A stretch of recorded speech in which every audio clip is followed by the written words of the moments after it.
हरे कृष्णा, जय श्री कृष्णा, हरे कृष्णा कृष्णा कृष्णा हरे, हरे राम राम राम हरे हरे। प्यारे मित्रों नमस्ते, स्वागतम है आपका अपना चैनल ज्ञान वर्षा में। आप हमारे संग जुड़े हुए हैं और आज हम आपको पितरपक्ष शुरू होने वाले हैं और काफ़ी फ़ोन आ रहे हैं, काफ़ी लोग पूछ रहे हैं कि महाराज जो है वो श्राद्ध कब से आरंभ है, और काफ़ी लोग इसके अंदर कंफ्यूज हैं। कोई कह रहे हैं कि 17 तारीख है, कोई कह रहे हैं कि 18 तारीख है। तो अब हम जो है आपको पंचांग के महत्व से आपको बताएंगे कि श्राद्ध पक्ष कब शुरू हो रहा है। और आपको ख़ास तौर पर यह जानकारी होनी चाहिए कि जब पूर्णिमा की तिथि हो तो पूर्णिमा का पहला श्राद्ध होता है, और इसी प्रकार से पूर्णिमा की तिथि के दिन जो है वो श्राद्ध पक्ष जो है वो आरंभ हो जाता है। तो इसी प्रकार से आज हम आपको हमारे चैनल के द्वारा आपको इसकी जानकारी देंगे कि श्राद्ध पक्ष कब शुरू हो रहा है और इसमें पूजा विधि क्या है, क्या विधान है, और किस प्रकार से हमको साधारण श्राद्ध करना चाहिए। और ये भी आज हम आपको बताएंगे कि आप किस तरह इस श्राद्ध को कर सकते हैं और क्योंकि श्राद्ध का अर्थ होता है श्रद्धा के साथ जो आप अपने पूर्वजों की तर्पण के लिए आप जब करते हैं तो उनको ज़रूर मिलता है। तो उसी प्रकार से भगवत गीता के अंदर भी 9वें अध्याय के अंदर भगवान ने ये बात स्पष्ट कही है कि पितरों को दिया जाने वाला श्राद्ध मैं हूँ। भगवान ने ये बात कही दी है। फिर 10वें अध्याय के अंदर भगवान ने इस बात को स्पष्ट किया कि पितरों में मैं अर्यमा हूँ। तो दो बात श्रीमद् भगवत गीता में ये आई है। और भगवत गीता का जो ज्ञान है वो वेद का ज्ञान है, वेदों का ज्ञान है, वैदिक उपचार है। तो उसी प्रकार से जो पितरपक्ष होते हैं, एक होता देव पक्ष, एक होता पितरपक्ष। अब जो है वो पितरपक्ष से शुरू होने वाला है। और जब पितरपक्ष शुरू होने वाला है तो हमें क्या करना चाहिए और क्या नहीं करना चाहिए, कुछ सवाल होते हैं हमारे ज़हनों में, और किस तरह श्राद्ध किया जाए और किस तरह नहीं किया जाए। तो ये सारी बातें हमें समझनी है हमारे आपके अपने ज्ञान वर्षा के चैनल पर। और आपको परेशान होने की ज़रूरत नहीं है, हम आपको आसान तरीके में बताएंगे कि आप श्राद्ध कैसे कर सकते हैं, अपने पूर्वजों का तर्पण कैसे कर सकते हैं। आइए हमारे संग जुड़ जाइए। शास्त्रों में पूर्णिमा तिथि का बड़ा महत्व है। शास्त्रों के अंदर पूर्णिमा तिथि का बड़ा महत्व है। और पंचांग के अनुसार भाद्रपद और श्राद्ध जो तिथि होती है वो भाद्रवा महीना जो हमारा होता है उसके अंदर श्राद्ध पक्ष बताया गया है। माह के शुक्ल पक्ष का अर्थ होता है उजाली वाली रातें जिसमें रोशनी होती है। एक होता है कृष्णा पक्ष, एक होता है शुक्ल पक्ष। शुक्ल पक्ष का अर्थ होता है उजाली वाली रातें। भाद्रपद के शुक्ल पक्ष में आने वाली पूर्णिमा को भाद्र पूर्णिमा कहा जाता है, और पूर्णिमा पितर पूर्णिमा भी कहा जाता है। इसको पितर पूर्णिमा भी कहा जाता है। और भाद्र पूर्णिमा के दिन पवित्र नदी में स्नान का बड़ा महत्व बताया गया है। और जब भाद्र पूर्णिमा आती है और उसमें जो है आप श्री सत्यनारायण जी की स्थापना करें, घर में भगवान विष्णु की स्थापना करें और उनकी आराधना करें। स्नान करके आप मंदिर में जा सकते हैं या फिर आप कहीं नदी के किनारे पे जा सकते हैं। और मंदिर में अगर घर में आपका मंदिर है तो वहाँ पर भी आप जो है वो भगवान सत्यनारायण की पूजा कर सकते हैं। और पाठ और पितरों का तर्पण व श्राद्ध करने का पितर आपके बड़े प्रसन्न होते हैं। और इस दिन से अगर आप आरंभ करते हैं 16 दिन, हम आपके सामने वो भी जो है वो प्रकट करेंगे। और पूरे क्योंकि 16 श्राद्ध का अर्थ ये होता है कि एक तिथि ज़्यादा हो या कम हो, कभी कम हो जाती तिथि तो कभी ज़्यादा हो जाती है, कभी 15 श्राद्ध होते हैं, कभी 14 श्राद्ध होते हैं। इस समय जो है वो पूर्णिमा से श्राद्ध शुरू होंगे और अमावस्या पे ख़त्म होंगे। अमावस्या तिथि आखिरी तिथि होती है और उस पर ख़त्म होते हैं। अब आइए हम इसका आपको तिथि टाइम बताएंगे कि कब से श्राद्ध आरंभ हो रहे हैं। 17 सितंबर यानी कि 17 तारीख 9वां महीना, जिसको हम 9वां महीना कहते हैं सितंबर। अगर कोई इंग्लिश में नहीं जाने तो आसान भाषा में 9वां महीने के अंदर जो है सितंबर की इस तारीख को जो है हमारे जो है श्राद्ध पक्ष लग जाएंगे। क्योंकि 17 तारीख से पूर्णिमा तिथि आरंभ हो जाएगी और पूर्णिमा तिथि जो शुरू होगी वो सुबह 11:15 से शुरू हो जाएगी पूर्णिमा तिथि। तो ये पूर्णिमा का श्राद्ध होगा। ये किसका श्राद्ध होगा? पूर्णिमा का श्राद्ध होगा। तो 17 तारीख से लेकर जो है 18 तारीख तक जो है श्राद्ध की तिथियां शुरू हो जाएगी।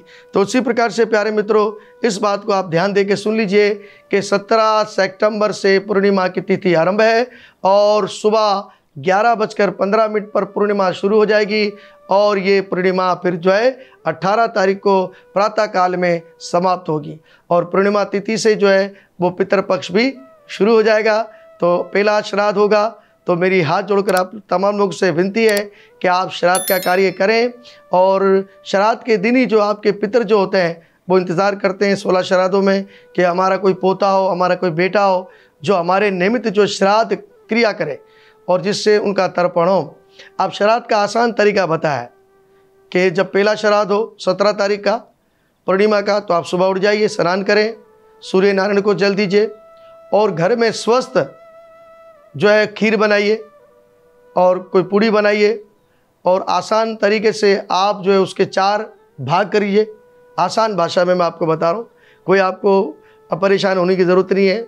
स्वच्छ घर में पूड़ी रोटी और खीर बनाकर जो है उसको जो है आपको मिक्स करना है और सबसे पहला भोग जो है श्री नारायण जी को लगाना है। भगवान नारायण को लगाएंगे, विष्णु को लगाएंगे, कृष्ण को लगाएंगे। जब आप अपने मन में श्रद्धा धारण करेंगे कि मेरे पूर्वज तक मेरा श्राद्ध पहुँचे, तो वो भगवान जो है वो आपका श्राद्ध जो है जो दिया गया आपने पत्रम पुष्पम फलम जो भी आपने मन से भगवान को भोग लगाया है, श्राद्ध खीर रखी है, तो वो आपके पूर्वज तक पहुँच जाएगा। तो उसी प्रकार से जब भगवान को आप भोग लगा लें, श्री नारायण जी को, भगवान विष्णु को, कृष्ण को, इसके बाद वो भोग निकाल कर प्रथम हिस्सा आप थोड़ा सा खीर और पूड़ी का चूर कर जो है जिसको भेर के कहते हैं गुजराती भाषा में, पहला जो है आप जो है गाय को दीजिए, दूसरा जो है वो कौवे को दीजिए, तीसरा जो कुत्ते को दीजिए, चौथा कोई गरीब कोई ब्राह्मण हो उसको आप दे दीजिए। तो ये 4 प्रकार का जो भाग होगा जब आप देंगे अपने पूर्वजों के लिए, तो ये आपके पूर्वजों को सूक्ष्म रूप से मिल जाएगा।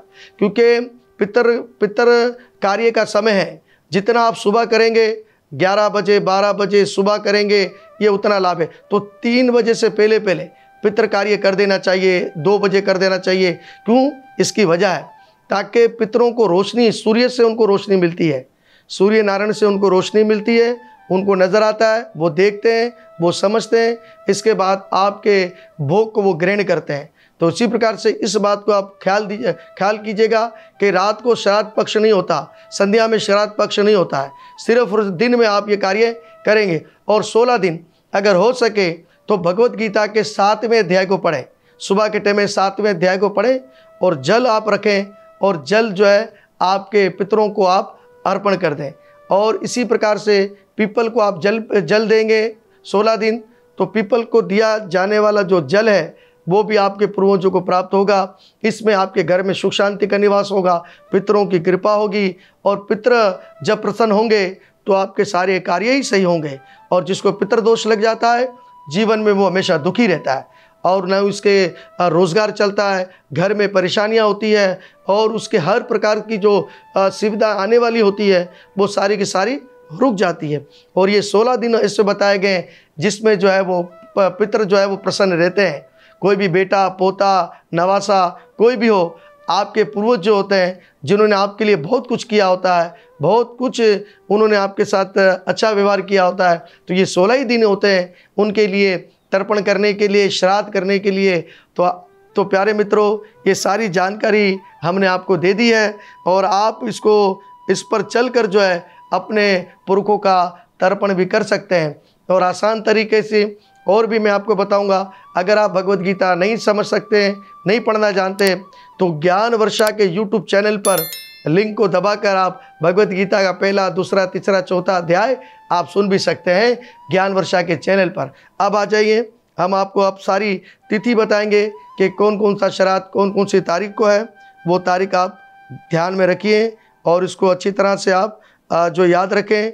और जो श्राद्ध जो होता है, अक्सर जो लोग कहते हैं कि महाराज कब हमें श्राद्ध रखना चाहिए, तो वैसे तो अगर हमारे जो गुजर जाते हैं जिनका मृत्यु हो गया है, हमारे सनातन धर्म के मुताबिक जो है हमारी जो तारीख होती है वो तिथि के मुताबिक होती है, इंग्लिश तारीख नहीं होती हमारी तिथि होती है। अगर कोई एकम में जिसका देहांत हुआ है तो उसका एकम का श्राद्ध होगा। अगर कोई द्विज के अंदर मर गया देहांत हुआ तो उसका द्विज श्राद्ध होगा। तो इसी तरह से तिथियों के दिन श्राद्ध होता है। तो तिथियां आपको अपने पूर्वजों की मिल जाए तो तिथियों के मुताबिक श्राद्ध करेंगे तो बड़ा लाभ होगा। अगर तिथियां आपको याद नहीं है तो आखिरी तारीख बताई गई है अमावस्या की। अमावस्या की तिथि एक ऐसी वायदी तिथि है जिसमें सारे पुरखों को आपके जो है वो श्राद्ध मिल जाता है। तो आइए हम आपको बताएंगे 17 तारीख से जो है पहला श्राद्ध है पूर्णिमा का, और ये 11 बजे के बाद आरंभ हो जाएगा। अब 18 सितंबर बुधवार प्रतिपदा श्राद्ध है। इसके बाद 19 सितंबर गुरुवार द्वितीय श्राद्ध है। द्वितीय मतलब दूसरा श्राद्ध है। और 20 सितंबर तीसरा श्राद्ध बताया गया है। 21 सितंबर को चतुर्थी श्राद्ध बताया गया है। 22 सितंबर को पंचमी श्राद्ध बताया गया है। 23 सितंबर को छठी यानी कि छठा श्राद्ध बताया गया है। 24 सितंबर को सप्तमी यानी कि सातम का श्राद्ध बताया गया है। और 25 तारीख को अष्टमी श्राद्ध बताया गया, 8वां। 26 सितंबर को नौवीं श्राद्ध बताया गया है। 27 सितंबर को दसम का श्राद्ध बताया गया है। 28 सितंबर को एकादशी 11 का श्राद्ध बताया गया है। और 29 सितंबर को द्वादशी यानी कि 12 का श्राद्ध है।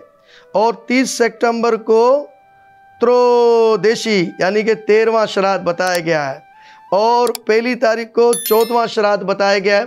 और इसी प्रकार से जो है आखिरी श्राद्ध 2 तारीख को अमावस्या के दिन बताया गया है। 2 तारीख अमावस्या, तो ये 15 श्राद्ध पूरे हो गए। इसलिए 16 श्राद्ध इसलिए बताते हैं कि कोई तिथि घट जाए और बढ़ जाए, तो इसी प्रकार से 15 श्राद्ध यहाँ पर पूरे बता दिए गए हैं हमारे चैनल पर आपको। तो आप इसको देख सकते हैं और समझ सकते हैं और आगे भी शेयर कर सकते हैं। तो आसान तरीका प्यारे मित्रों हमने आपके सामने रख दिया है। तो कृपा करके आपको अगर कोई बात समझ में नहीं आती है तो हमारे लिंक के अंदर आप प्रश्न भी कर सकते हैं, और मुझसे आप फ़ोन करके भी पूछ सकते हैं। मेरा जो नंबर है वो आप लिख लीजिए या उसको रखिए 0300 247998। मैं पंडित मुकेश कुमार मुक्ताकेश महाराज आपसे विदा चाहता हूँ। आप ज़्यादा इसको शेयर कीजिएगा, लाइक कीजिएगा और सब्सक्राइब ज़रूर कीजिएगा। जय श्री राम, जय गुरु नमन।